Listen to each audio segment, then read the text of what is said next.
Hello and welcome to Fit to Speak. I'm Eugene Oba. So glad to have you with us. Today we're going to have an announcement on a little bit of a makeover that we will commence later this year.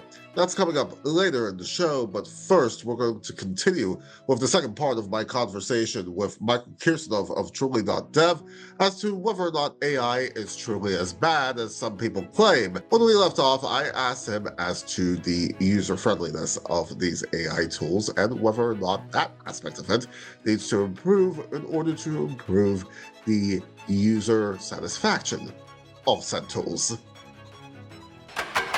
Right.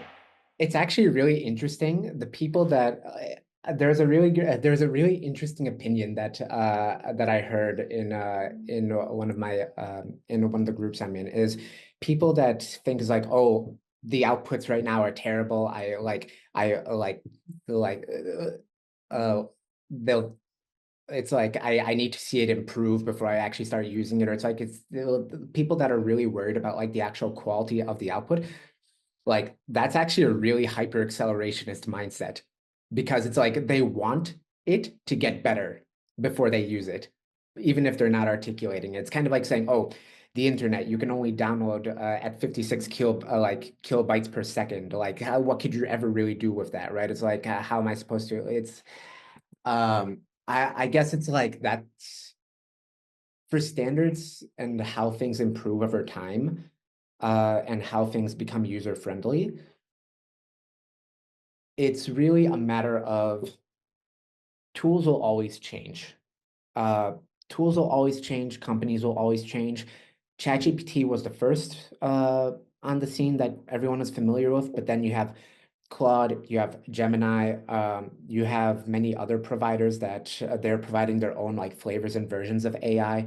You have people that are running their own offline, completely without internet, their own AIs running on their own machines that are pretty strong. And those are people that are like more privacy focused and everything else. And it's I think there's going to be a lot of different flavors that come up, kind of like how back when the browser wars were happening. You have different kinds of browsers.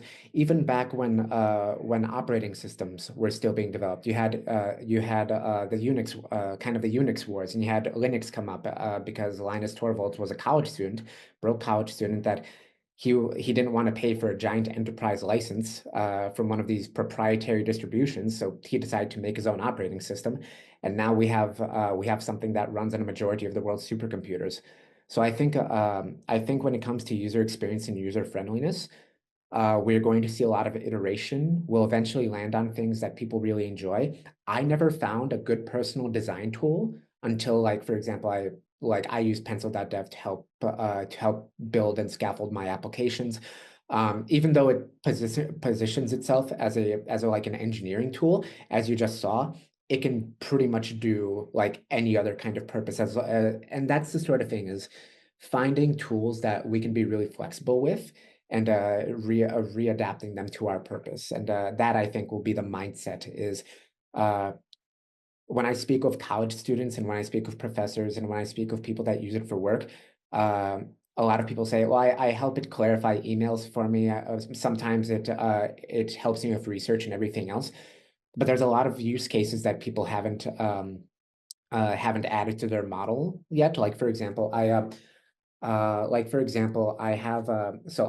Whoop, an athletic trainer, and what's fascinating is every day at 7 a.m.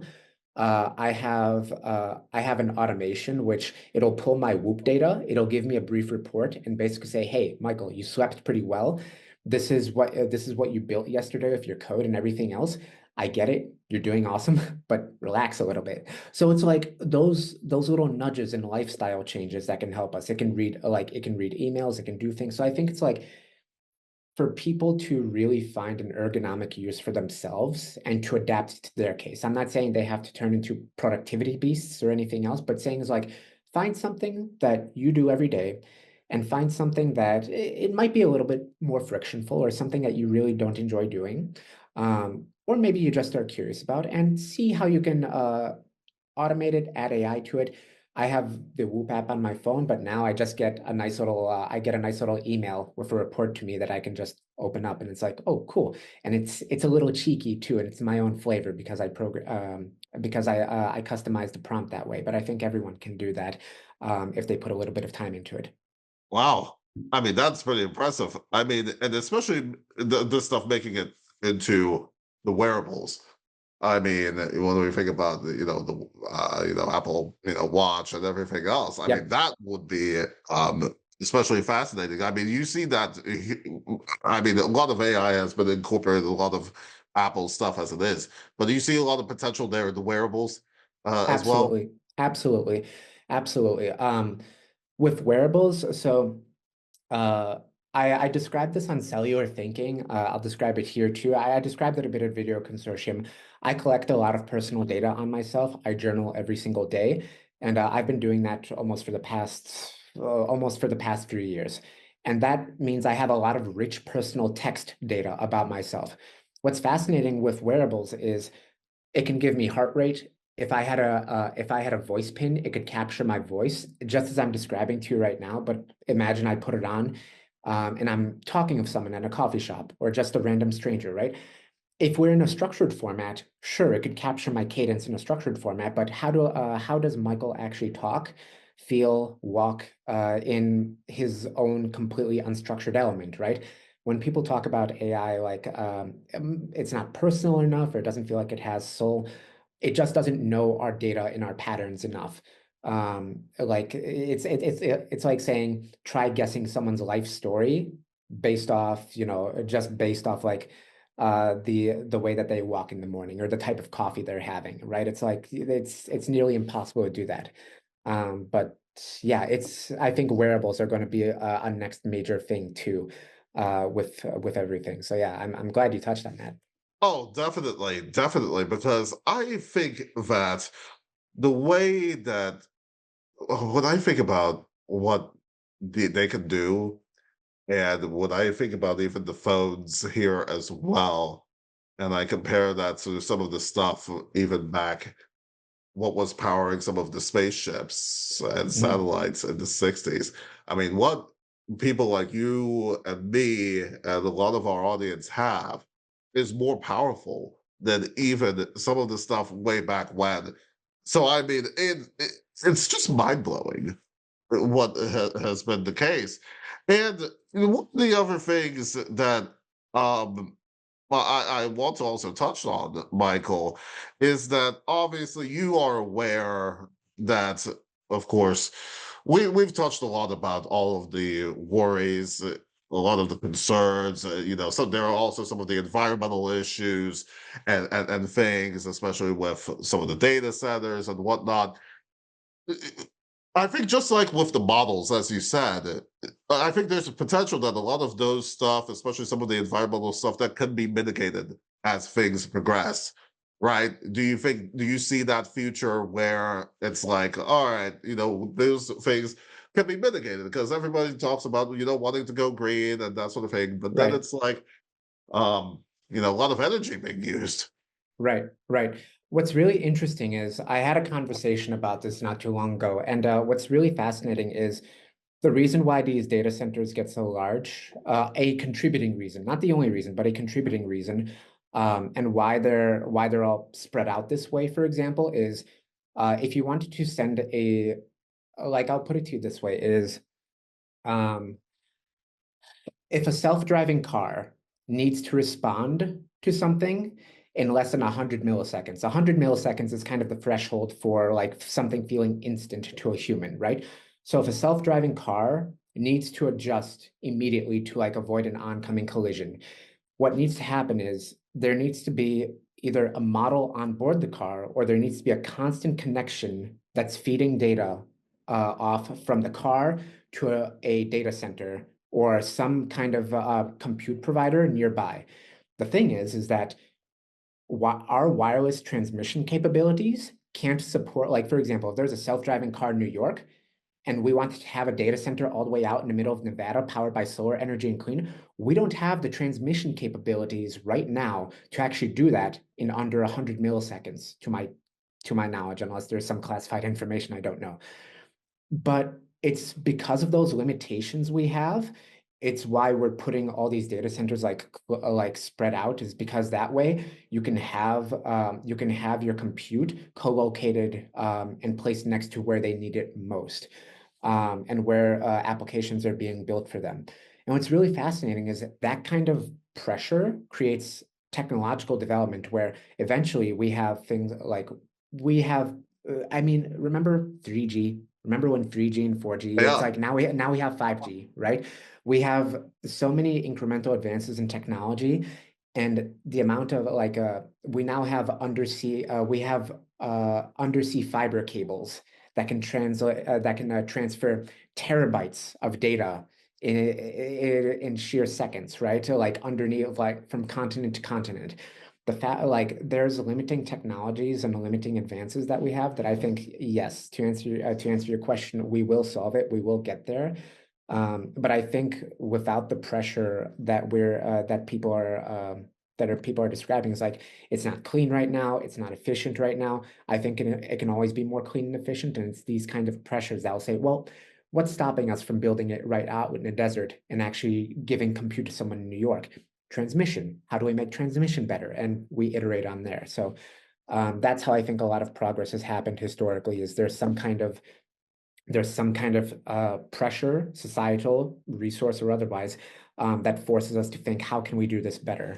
So that's a lot of thought process. Same thing with like battery technology too. And battery technology was a large prerequisite before electric cars could be mass produced, right? So yeah.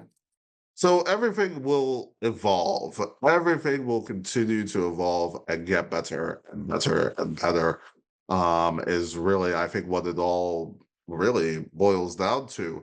And I think the final question, Michael, here today is, I know you pretty much touched on a lot of this, but what's next? What do you see for AI within the next 5 to 10 years? I'm glad you bring this up. In the next 5 to 10 years, I'll speak in two realms briefly. And one I think is hardware and robotics. Right now, a lot of the interactions that we have as humans with AI, they are through a browser, they're through a machine that we have in front of us. What's fascinating is if we place language models, or if we place AI into robotics now, like humanoid robots. There's companies, Tesla's building Optimus robots, Figure AI is building robots. There's companies overseas that are building humanoid robots as well. The reason humanoid robots are so powerful is because they can walk, they can move around.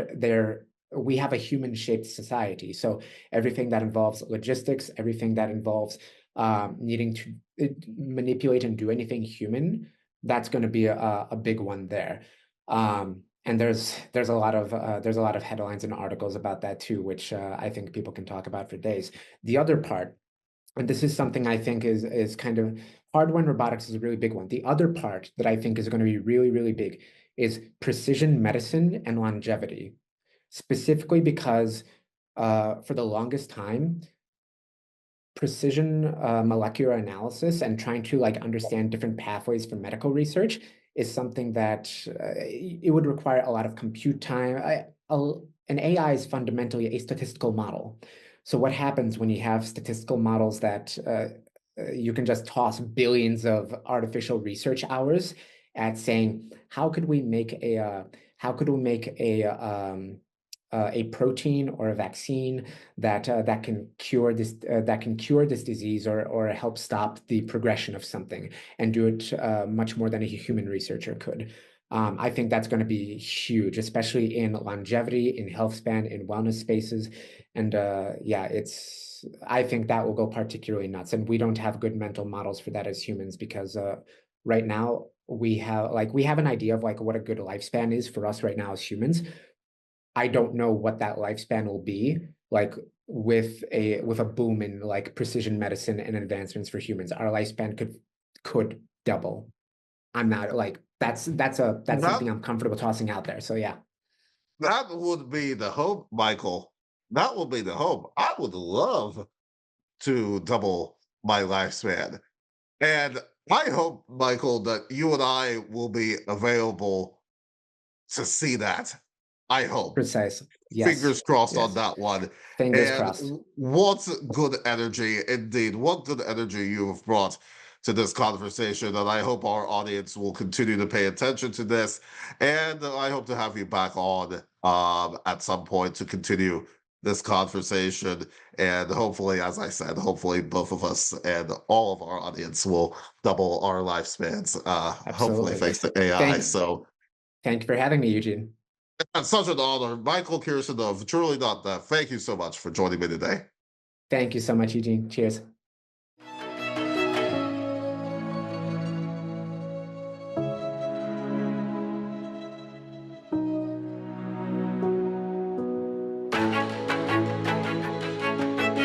I mentioned at the top of this program that we are going to have a bit of a makeover. And when I say we, I mean this news division.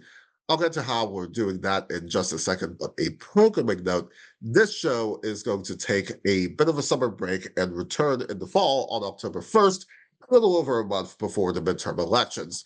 But between now and then, as other news warrants, I will provide bonus commentaries and shorts, so do keep it right here on this channel, youtube.com/the CSE channel, and hit the subscribe button so that you are the first to see those bonus commentaries and shorts when they drop. Not to mention our entertainment division sports talk show, Spring Football Has Sprung, which will continue through June 19th. Now for a little bit of feng shui. When we launched this show 6 years ago, we named our news division CSE Media and had this logo to boot.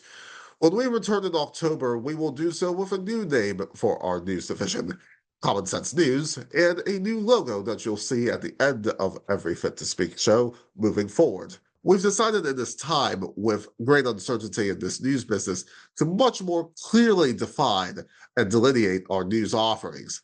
A huge thanks to Professor Rachel Hooper, her class at Champlain College, all the fine folks over there for really serving over the past few months as consultants and really helping to drive this process. And they've become really dear friends of ours.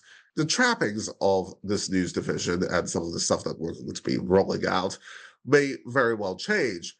Well, what is constant, as has been the case over the last close to 6 years, is that we are going to continue through this show to provide conversation in good faith, topical issues and issues that are of importance and are in the public interest, which, judging from some of the stuff that we see from some other outlets over the past few years, and especially in the recent times, particularly CNN, CBS, and the Washington Post, it's a lost art form. People like Michael Kirsten of B.L. Strangmoya, Rachel Lauren Mueller, and countless others, too numerous to list, that we've had on over the past 6 years, are prime examples of people who are indeed fit to speak on the subject matter that we present. If quality discussion of the news, without any of the BS, is something that appeals to you, if journalism that is practiced the way that it is supposed to be practiced, just the facts,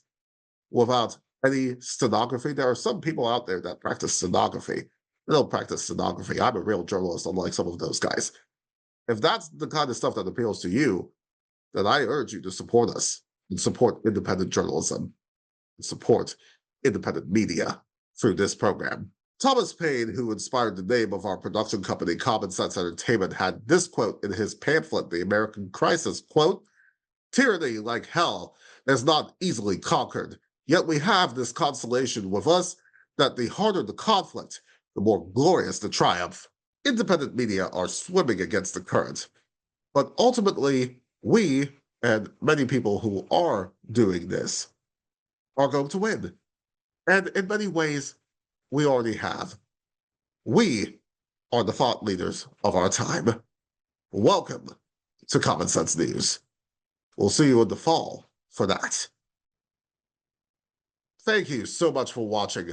Listen, there's going to be a lot more where that came from, so you better stay tuned to catch it all.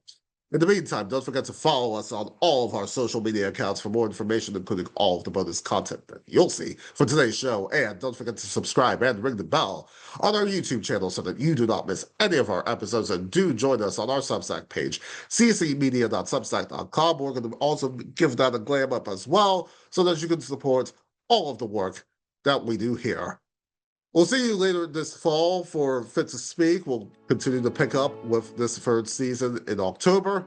Until then, I'm Eugene Oba, and remember, we will not be silenced.